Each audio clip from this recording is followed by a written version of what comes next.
নমস্কাৰ স্বাগতম জনালোঁ আমাৰ চেনেলৰ অন্য ভিডিঅ'লৈ। আজি আমি পুনৰ 20টা সিলেক্টেড কুৱেশ্যনৰ মডেল কুৱেশ্যন পেপাৰ এখন যুগুত কৰিছোঁ আপোনালোকৰ বাবে। তো আপোনালোকে চাওক 20টাৰ ভিতৰত কিমানটা এনসাৰ দিব পাৰে। আহক দেৰি নকৰি কুৱেশ্যনসমূহ ডিছকাশ্যন কৰোঁ। প্ৰথম প্ৰশ্ন, শৰাইঘাটৰ যুদ্ধৰ সময়ত আহোমৰ ৰজা কোন আছিল? প্ৰমত্ত সিংহ, ৰাজেশ্বৰ সিংহ, উদয়াদিত্য সিংহ আৰু ৰুদ্ৰসিংহ। এনসাৰ উদয়াদিত্য সিংহ। নেক্সট কুৱেশ্যন, ভাৰতৰ GST পৰিষদৰ সদস্য সংখ্যা কিমান? 25 জন, 27 জন, 30 জন আৰু 33 জন। এনসাৰ 33 জন। নেক্সট, নুনমাটি তেল শোধনাগাৰ ক'ত অৱস্থিত? তিনিচুকীয়া, গুৱাহাটী, বঙাইগাঁও আৰু গোলাঘাট। আপোনালোকে আপোনালোকৰ স্ক'ৰবিলাক মনত ৰাখক। Right answer Guwahati. Next question number 4, Assam দিৱস কোন তাৰিখে পালন কৰা হয়? 2 ডিচেম্বৰ, 5 জানুৱাৰী, 17 ফেব্ৰুৱাৰী আৰু 22 July. Right answer 2 December. Next question number 5, Google কোন চনত আৱিষ্কাৰ হয়? 1972, 1985, 1998, 2000। Right answer 1998। নেক্সট, অসমৰ বন গৱেষণা কেন্দ্ৰ ক'ত অৱস্থিত? ডিমা হাছাও, তিনিচুকীয়া, ডিব্ৰুগড় আৰু Jorhat. Right answer Jorhat. Question number 7, cotton college কোন চনত প্ৰতিষ্ঠা হৈছিল? 1900, 1901, 1935 আৰু 1947। ৰাইট এনসাৰ 1901 চনত। কুৱেশ্যন নম্বৰ 8, সংবিধানৰ 61 নং সংশোধন কোন চনত কৰা হৈছিল? 1988, 1975, 1951 আৰু 1991। এনসাৰ 1988 আৰু এই সংশোধনীৰ জৰিয়তে ভোটদানৰ বয়স 21 বছৰৰ পৰা 18 বছৰ কৰা হৈছিল। নেক্সট, অলিম্পিকত পদক লাভ কৰা প্ৰথম অসমীয়া মহিলা কোন আছিল? নয়নমণি শইকীয়া, মনালিছা বৰুৱা আৰু লাভলীনা বুঢ়াগোহাঁই আৰু Hima Das. Right answer option number গ, Lovlina Borgohain.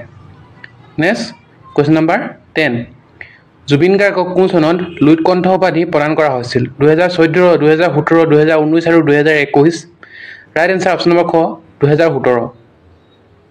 Next, discovery of India কোনে লিখিছিল? জৱাহৰলাল নেহৰু, মহাত্মা গান্ধী, সতীশ চন্দ্ৰ কাকতি আৰু মতিলাল নেহৰু। Right answer Jawaharlal Nehru. জৱাহৰলাল নেহৰুৱে ডিস্কভাৰী অফ ইণ্ডিয়া গ্ৰন্থ লিখি উলিয়াইছিল। নেক্সট কুৱেশ্যন নম্বৰ 12, আহোমৰ দ্বিতীয় ৰাজধানী কি? চৰাইদেউ, যোৰহাট, গড়গাঁও আৰু শদিয়া। Right answer Gargaon. এইবাৰ ADRE HS লেভেলৰ যিটো এক্সাম তাত আহিছিলে আহোমৰ শেষৰ ৰাজধানীৰ নাম, আহোমৰ শেষৰ ৰাজধানী যোৰহাট। তো এইটো ইম্পৰ্টেণ্ট, আপোনালোকে চাই লওক। ছেকেণ্ড অৰ্থাৎ দ্বিতীয় ৰাজধানী গড়গাঁও। নেক্সট কুৱেশ্যন নম্বৰ 13, কোন চনত ভূপেন হাজৰিকাই অসম ৰত্ন বঁটা লাভ কৰিছিল? 2006, 2008, 2010 আৰু 2013। ৰাইট এনসাৰ 2008, 2008 চনত পাইছিল। কুৱেশ্যন নম্বৰ 14, ভাৰতত কেইটা বিশ্ব ঐতিহ্য ক্ষেত্ৰ আছে? 35টা, 40টা, 51টা আৰু 43টা। Right answer 43টা। 43টা বিশ্ব ঐতিহ্য ক্ষেত্ৰ আছে। ইয়াৰে কালচাৰেলত 35টা, নেচাৰেলত 7টা আৰু মিক্সত 1টা। ঠিক আছে। নেক্সট কুৱেশ্যন নম্বৰ 15, ৱাংগালা উৎসৱ কোনে পালন কৰে? গাৰো, ৰাভা, তিৱা আৰু খাচী। Right answer Garo. আপোনালোকে নিজৰ স্ক'ৰটো মনত ৰাখক। নেক্সট কুৱেশ্যন নম্বৰ 16, অসম আৰক্ষী দিৱস কোন তাৰিখে পালন কৰা হয়? 1 জানুৱাৰী, 5 ডিচেম্বৰ, 1 অক্টোবৰ আৰু 9 February. Right answer 1 October. Question number 17, অসমৰ পৰা অৰ্জুন বঁটা কিমানজনে লাভ কৰিছে? 5 জন, 7 জন, 9 জন আৰু 11 জন। ৰাইট এনসাৰ 7 জন। 7 জনে এতিয়ালৈকে অৰ্জুন বঁটা লাভ কৰিছে অসমৰ পৰা।